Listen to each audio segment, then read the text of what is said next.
Hi hello. ഞാനേ ഈ കലാത്തി ചെടിയുടെ ഒരു വീഡിയോ ഇതിന് മുമ്പ് ഞാൻ എൻ്റെ ചാനലിൽ ഇട്ടിട്ടുണ്ട്. അപ്പോൾ അതിൻ്റെ അടിയിൽ ഞാൻ ഷോർട്സിൻ്റെ അടിയിലൊക്കെ വന്നിട്ട് എന്നോട് കുറേ പേര് ഇങ്ങനെ ഡൗട്ട്സൊക്കെ ചോദിച്ചിട്ടുണ്ടായിരുന്നേ. അപ്പോൾ ഞാൻ വിചാരിച്ചു ഇതിനെക്കുറിച്ച് വീണ്ടും ഒരു വീഡിയോയും കൂടി ഇടാം. പിന്നെ ഒന്ന് രണ്ട് ഷോർട്സിൽ ഇതിൻ്റെ ഇലയൊക്കെ വെട്ടിക്കളഞ്ഞിട്ട് ഇതിൻ്റെ പൂവൊക്കെ കട്ട് ചെയ്ത് കളയുന്നത് ഞാൻ കണ്ടു. ഇല നമുക്കിപ്പം ഇത് നമുക്ക് എന്താ പറയുക, ഓരോരുത്തർ നമ്മളിത് വീടിൻ്റെ ഫ്രണ്ടിൽ വെച്ചിട്ട് അനുഭവം ഉള്ളതുകൊണ്ട് പറയുകയാണ്. നമ്മൾ ഭംഗിക്ക് വേണ്ടിയിട്ട് നമ്മുടെ വീടിൻ്റെ തൊട്ട് ഫ്രണ്ടിൽ നമ്മൾ ഈ ജനാലയുടെയൊക്കെ മുന്നിലായിട്ട് ഇതിങ്ങനെ നിരത്തി ഇങ്ങനെ നടും.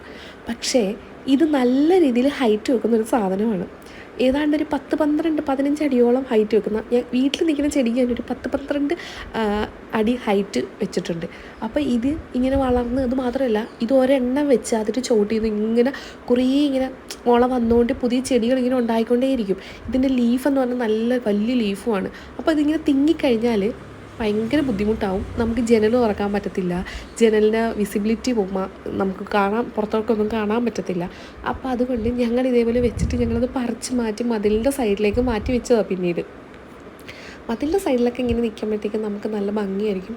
അതേപോലെ നമുക്ക് നമ്മുടെ വേലി സൈഡിലോ മതിലിൻ്റെ സൈഡിലോ ഒക്കെ വെച്ചാൽ നമുക്ക് കുറച്ച് നിൽക്കുന്നത് കാണാൻ ഭംഗിയാണ്. വീടിൻ്റെ ഫ്രണ്ടിലൊക്കെ വെച്ചാലും ഭംഗിയാണ്. പക്ഷേ നമ്മുടെ വീട്ടിലേക്ക് ഇത് ഒരുപാട് കാട് പോലെ ഇങ്ങനെ തിങ്ങി കഴിയുമ്പോഴത്തേക്കും നമുക്ക് ഭയങ്കര ബുദ്ധിമുട്ടാവും. അപ്പോൾ ചിലർക്കത് ഇഷ്ടമാണ്, പക്ഷേ ചിലർക്ക് കാറ്റും വെളിച്ചവും ഒക്കെ ഇങ്ങനെ കയറും, പിന്നെ ജനൽ തുറക്കണം, അങ്ങനെയൊക്കെയുള്ള ബുദ്ധിമുട്ടൊക്കെ ഉണ്ടെങ്കിൽ അത് അവർക്കൊരു ബുദ്ധിമുട്ടാവും. പിന്നെ നമുക്ക് ഇതിൻ്റെ പൂ വെട്ടിക്കളഞ്ഞാൽ ഇത് വീണ്ടും ആ ചെടി കുറേ നാൾ നിൽക്കും, അങ്ങനെ ഒന്നുമില്ല. ഈ ചെടിയുടെ ലൈഫ് തീർന്നു. പൂ വിട്ടാൽ അതിൻ്റെ ലൈഫ് തീർന്നു. പിന്നെ ഇല അതിനകത്തൊന്നും പുതിയൊരു ഇല വരത്തില്ല. അപ്പോൾ നമ്മൾ ഇതേപോലെ പൂ നിന്ന് ഉണങ്ങി കുറച്ച് നാൾ കഴിയുമ്പോഴത്തേക്ക് ഇതേപോലെ നമുക്ക് അരി കിട്ടും. ഈ അരി ഇട്ടാൽ മുളപ്പിച്ചെടുത്ത് ഇതേപോലെ നമുക്ക് ചെറിയ തൈകളൊക്കെ വളർത്തിയെടുക്കാം. അപ്പം അതുകൊണ്ട് ആരും മണ്ടത്തരം കാണിക്കരുത്. പിന്നെ നമുക്ക് കുറേ ഇങ്ങനെ ആയി കഴിയുമ്പോഴത്തേക്കും നമുക്ക് തന്നെ ഒരു അഭംഗി തോന്നും. പക്ഷെ പറഞ്ഞിട്ട് കാര്യമില്ല, അതിൻ്റെ ആ ഒരു അടുത്ത തലമുറയെ വാർത്തെടുക്കാൻ വേണ്ടിയിട്ടുള്ള കഷ്ടപ്പാടത്തൊക്കെ പറയത്തില്ലേ എന്ന് പറഞ്ഞ പോലെ അതിൻ്റെ അവസ്ഥയാണത്.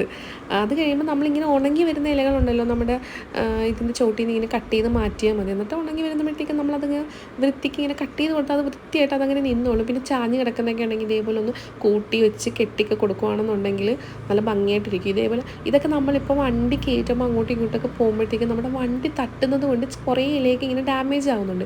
ഇപ്പോൾ അത് ഈ ഗേറ്റ് അങ്ങോട്ടും ഇങ്ങോട്ടും തുറക്കുമ്പോഴത്തേക്ക് അതിൻ്റെ സൈഡിൽ ഇതേപോലെ ഇങ്ങനെ തിങ്ങി നിൽക്കുന്നത് കാരണം അതും ഡാമേജ് ആവുന്നുണ്ട്. പക്ഷേ ഇത് നല്ല ഹൈറ്റ് വെക്കും. ഇതിപ്പം നമ്മൾ പൂവിട്ട് കഴിഞ്ഞപ്പോഴത്തേക്കും കുറേ ചെടികളിൽ ആ ലൈഫ് കഴിഞ്ഞപ്പോഴത്തേക്കും ഇനി താഴത്തുനിന്ന് ഇങ്ങനെ വലുതായി വരണം. അത്രയും ഹൈറ്റിലായി വന്നാലേ അതിങ്ങനെ തിങ്ങി നല്ല ഭംഗിയിലാകത്തുള്ളൂ.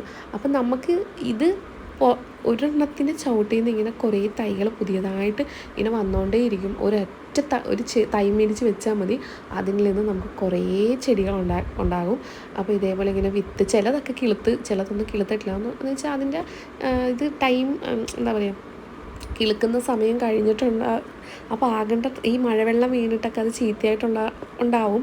അതുകൊണ്ടായിരിക്കും ചിലപ്പോൾ അത് കിളുക്കാത്തത്. പിന്നെ ഞങ്ങളിത് വണ്ടി കയറ്റുമ്പോൾ ഇതിങ്ങനെ ചാഞ്ഞ് കിടന്ന് നമുക്ക് ബുദ്ധിമുട്ടാണ്. അപ്പോൾ അതുകൊണ്ട് ചെടി തട്ടി ഇതാകാതിരിക്കാൻ വേണ്ടിയിട്ട് നമ്മളിങ്ങനെ കെട്ടി റോപ്പൊക്കെ വെച്ചിട്ട് കെട്ടി ഇങ്ങനെ കൊടുത്തിട്ടുണ്ട്.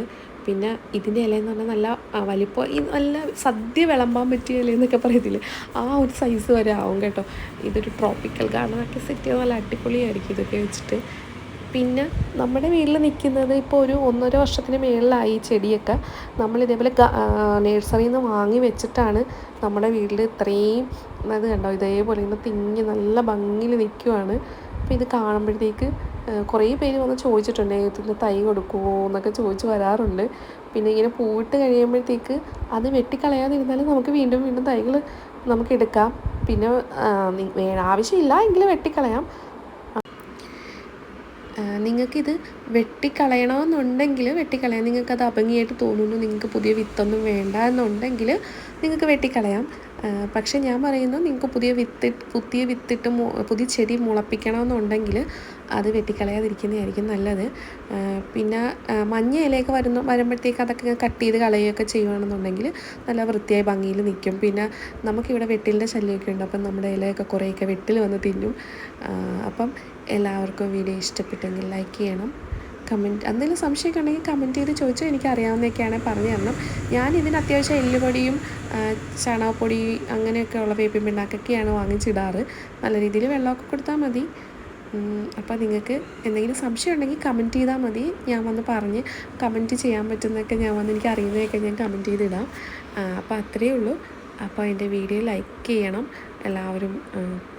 എന്തെങ്കിലും അഭിപ്രായങ്ങൾ നിങ്ങൾ പറഞ്ഞതിൽ എന്തെങ്കിലും മിസ്റ്റേക്കൊക്കെ ഉണ്ടെങ്കിൽ അറിയുന്നവരൊക്കെ ഉണ്ടെങ്കിൽ തിരുത്താൻ ശ്രമിക്കുക. അപ്പോൾ അത്രയേ ഉള്ളൂ. അപ്പോൾ വീണ്ടും വേറൊരു വീഡിയോ ആയിട്ട് ഉടനെ വരാം. അപ്പോൾ ബൈ.